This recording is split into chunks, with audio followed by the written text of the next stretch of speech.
Kandahar Provincial Disaster Preparedness Directorate conducts technical inspection of check dam cleaning project in Arghistan district. The Kandahar Provincial Directorate of Disaster Preparedness conducted a technical inspection of the ongoing water check dam cleaning project in the Shin Chah Tangai area of Arghistan district. During the inspection, the implementation process, quality, and progress of the project were evaluated. The project is being implemented by the Disaster Preparedness Authority through the provision of 1,400 liters of fuel, while local residents are contributing an addition 1,400 liters of fuel to support the project.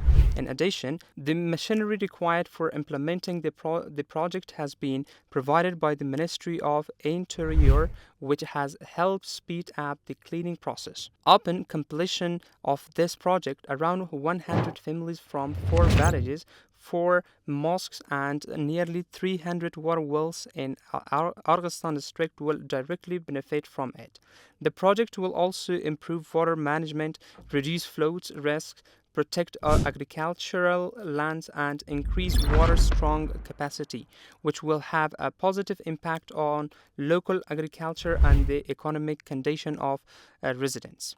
The Kandahar Provincial Directorate of Disaster Preparedness emphasized that through the joint cooperation of relevant governments, institutions, partner organizations, and local communities, similar preventive projects will continue to be implemented to reduce the risk caused by natural disasters.